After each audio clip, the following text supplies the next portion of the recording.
네, 안녕하십니까. 박정호입니다. 네, 이번 방송은, 오늘 양시장이 별로 좋지가 않았어요. 뭐, 여러 가지 명분을 갖다 붙일 수가 긴 하겠지만, 어쨌든 이 시장이 지수 하락보다 시장의 체감은 좀 안 좋았을 수 있는, 체감은 한 두 배 정도 안 좋았을 수 있는 시장 아니었나라고도 좀 생각이 드는데, 그런 가운데서도 코스피에서는 어쨌든 상승한 업종이 존재하긴 합니다. 그 업종이 어떤 업종이었는지 두 개 정도, 상승률이 가장 높은 업종 두 개를 이야기를 하고, 대표적인 종목 좀 살펴보는 그런 시간을 가져보도록 하겠습니다. 영상 하단에 구독과 좋아요 버튼 눌러주시고 이야기 시작해보도록 하겠습니다. 우선 코스피에서 어떤 업종이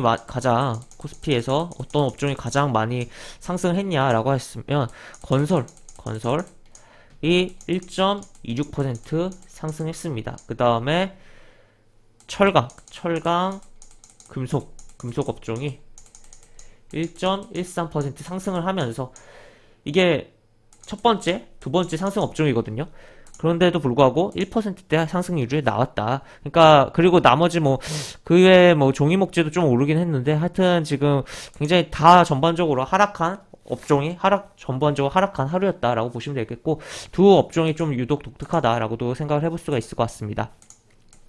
두 업종 같은 경우는 기본적으로 경기 민감주라고 표현할 수 있는 업종이잖아요. 건설이라든지 철강이라든지 결국 경기가 살아나야지 잘 풀릴 수 있는 업종이다라고도 볼 수가 있겠는데 그러한 업종의 주가 흐름이 긍정적이었다라는 것을 봤을 때는 좀 더 뭐라고 할까요? 코로나 이후 시대에서의 뭐 경기에 살아나는 것을 좀 생각을 하는 거 아니겠냐라고도 볼 수가 있겠고 뭐 개별적으로 건설 기업 같은 경우는 뭐 분양이라든지 그런 이슈들이 있는 부분도 생각을 해봐야겠지만 하여튼 여러 가지 조금 생각을 해볼 수가 있을 것 같습니다. 그래서 일단 보시면 코스피 차트 같은 경우 이런 식으로 밀려 내려왔어요. 근데 건설 업종 차트를 보면 건설이 어딨죠? 왜 안 보이죠?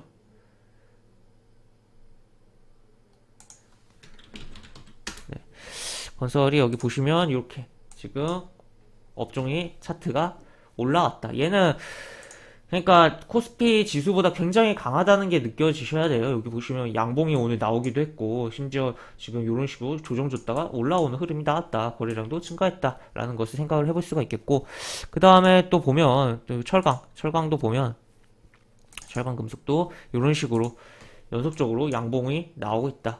그래서 약간 거래량은 좀 아쉽긴 하지만 어쨌든 증가하고 있는 부분이고 지수 대비 강한 업종이다. 건설과 철강은 그렇게 보시면 될 것 같고 이 철강 업종 같은 경우는 워낙 연결되는 산업이 많잖아요. 건설이랑도 연결되고 자동차랑도 연결되고 하여튼 그러한 부분이 조선이랑도 연결되고 그러니까 모든 산업에 어떻게 보면 기반이 되는 부분이라고도 볼 수가 있겠는데 하여튼 여러 가지 뭐 건설업이 살아나도 자동차 업황이 살아나도 또 조선업이 업황이 살아나도 최근에 또 해운 업종이 좋으면서 이제 그 선박에 대한 그런 선주들이 이제 조선에 대해서 조선 업체들에 대해서 이제 수주를 줄 수가 있는 여건이 갖춰지고 있잖아요. 그렇다 보면 그러한 부분이 계속적으로 증가를 하게 된다면 철강 업종이 그러한 해운에서 시작해서 조선 그 다음에 이렇게 3차적인 약간 느낌의 수혜도 볼 수가 있다. 그래서 여러 가지 좀 산업의 중요한 부분이다라고 볼 수가 있겠고 그러다 보니까 경기 민감 업종으로 분류가 된다라고도 볼 수가 있을 것 같습니다. 그래서 건설과 철강을 좀 주목을 해보자라는 이야기를 드릴 수가 있을 것 같고 대표적인 철강 업종이라고 보면 결국에는 포스코죠. 포스코 같은 경우 오늘 뭐 매수도 굉장히 외국인의 매수도 많이 들어왔던 걸로 확인이 되는데 지금 뭐 차트는 조금 어수선하다라고도 볼 수가 있을 것 같아요. 22도표에서 살짝 이탈했다가 회복해놓고 또 한번 때리고 계속 어떻게 보면 갭 상승이 나온 다음에 밀렸다가 올라오고 나온 다음에 살짝 밀렸다가 올라오고 계속 그런 흐름이 나오고 있습니다. 이런 식으로 떨어졌다가 올라가는데 여기서 그냥 바로 올라가면 뭐 당연히 좋지만 한번 이렇게 올라갈 가능성도 생각을 해보면서 보긴 해야겠고 하여튼 현재 뭐 수급적으로는 뭐 긍정적인 부분이 있고 외국인이 이런 식으로 샀으니까 다만 이제 어느 정도 뭐 이런 식으로 매도도 분명히 나왔던 것도 있다라고 보시면 될 것 같고 현재 지금 뭐 코로나 저점 이후로 따지고 보면 정말 많이 올라왔기 때문에 부담돼서 손이 안 나갈 수 있는 위치이긴 해요.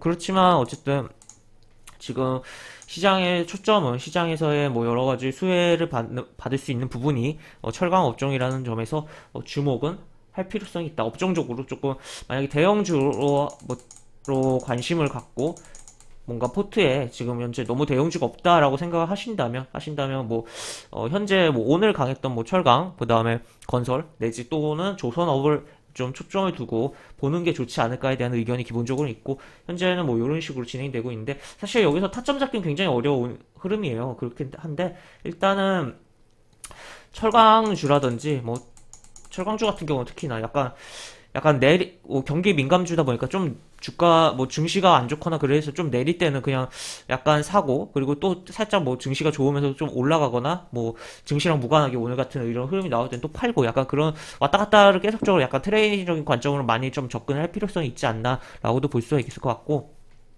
어쨌든 지금 여기서 뭐 굉장히 타점 잡기는 어렵긴 하지만 만약에 뭐 시장이 너무 안 좋아서 만약 요런 이 갭라인 이 공간까지 밀린다거나 아니 요 라인까지 요 사이 구간 요런 구간까지 만약 밀려준다면 그때는 한번 좀 잡아볼 만한 부분이 아닐까라고도 좀 생각되는 그런 상황이다라고 볼 수가 있을 것 같습니다. 그래서 만약에 이런 식으로 해서 요렇게 가거나 이런 식으로 해서 이렇게 가는 그림을 조금 그려보면서 한번 뭐 관찰을 해보는 게 어떨까라는 의견을 좀 드리도록 하겠습니다. 그 다음에 만약에 정말 안 좋은 흐름 같은 경우에는 여기는 안 깨야 된다라는 거는 체크를 해봐야겠죠. 그 다음에 건설업에서는 뭐 대표적으로 오늘 상승률이 좀 뭐 정치 테마로 움직인 거가 아닌 정말 대형주 중에서는 GS건설이 가장 강했고 뭐 거래량도 아까 보셨던 건설업종 지수 차트랑도 거의 유사한 흐름이 나오고 있고 사실 GS건설이 굉장히 코로나 이후에 강한 흐름들이 이런 식으로 나오는 배경에는 사실 베트남 시장에 대한 부분도 있었다라고도 볼 수가 있겠는데 굉장히 뭐 이렇게 뭐 잘 움직이고 그 다음에 이런 식으로 양봉을 만들어냈는데 만약에 여기가 이탈하지 않는 선에서 움직인다면 한번 전고점 한번 도전해보는 그런 흐름이 나오지 않을까를 기대를 해볼 수 있지 않을까 싶고 그 다음에 그렇지 않다면 여기 다시 한번 조정을 좀 줘서 왔다 갔다 좀 해주는 그런 그림을 좀 그려볼 수 있지 않을까 싶습니다. 특히나 최근에 GS건설 같은 경우는 기관이 굉장히 사들이는 흐름이 나오는 가운데 외국인도 오늘 담고 연기금이 오늘 연기금 팔았거든요. 마켓 전체에서는. 그런데도 불구하고 연기금이 이렇게 샀다라는 것도 의미심장하게 좀 볼 수 있지 않을까, 의미 있게 볼 수 있지 않을까 싶다라고 표현을 할 수가 있을 것 같습니다.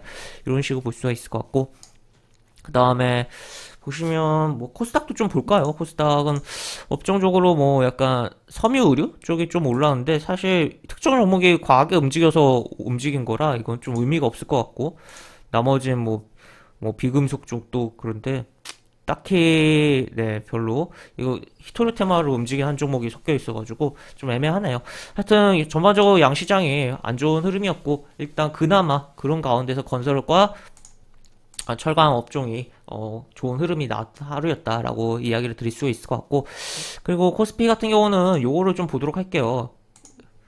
지금 이거 코스피 같은 경우는 지금 이게 코스피잖아요. 그리고 다음에 지금 대형주 이런 식으로 그리고 중형주 이런 식으로 그 다음에 소형주 그래서 보시면 위치가 느낌이 다시 보면 대형주 물론 대형주가 시총이 크다 보니까 당연히 대형주 따라가는 게 당연한 지수 흐름이다라고도 볼 수가 있겠지만 이런 식으로 일단 오늘 하락 같은 경우는 대형주와 중형주의 공동 작품이었다라고도 표현을 할 수가 있겠고 그리고 지수 그 위치적으로 봤을 때는 지수 대비 중형주가 그래도 위에는 있죠. 오늘 하락률 꽤 나왔지만 그 다음에 소형주가 가장 어떻게 보면 강한 흐름이 연출되고 있다라고도 이야기를 드릴 수가 있을 것 같습니다. 그래서 요렇게 지금 그래서 만약에 너무 이게 포트가 편중돼 있을 경우 조금 시장에 대한 영향분을 오히려 과하게 받거나 아니면 뭐 덜 받더라도 조금 많이 어떻게 보면 소외될 수 있는 부분도 조금은 있다. 그래서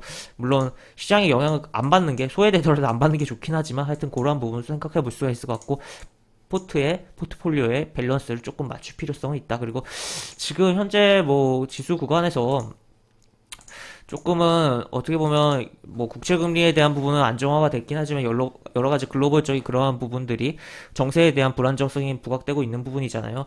그렇기 때문에 지금 한번 포트를 확실하게 한번 고민을 해보는 시기가 온 거 아닌가라고도 개인적으로 개인 포트에 있어서 그런 부분 조금 생각해 볼 수 있지 않을까 싶고 그래서 좀 아니다 싶은 거는 너무 끌려가지 마시고 지금은 구간에서 오히려 조금 비중을 덜어내는 게 바람직하지 않을까에 대한 좀 의견도 드리도록 하겠습니다. 그래서 이런 식으로 내용 있고 코스닥도 한번 보면 이런 식으로 지금 그래서 약간 여기서 개장전 이야기에서 약간 이런 식으로 돼가지고 조금 뭐 그렇다고 했는데 그러한 부분이 지금 이런 식으로 발생했어요. 그래서 내일 좀 더 빠졌다가 이런 식으로 움직이거나 아니면 더 빠지는 흐름이 나올 수도 있다는 거 염두는 해두자라고 보시면 될 것 같고 하여튼 별로 이렇게 음봉이 어제 양봉이 다 가려버린 이 음봉이 별로 좋은 모양은 아니에요. 하여튼 그렇게 보실 수가 있을 것 같고 코스피도 다시 한번 보면 이런 식으로 얘는 아예 빠져나왔죠. 이 캔들들 몰린 데에서.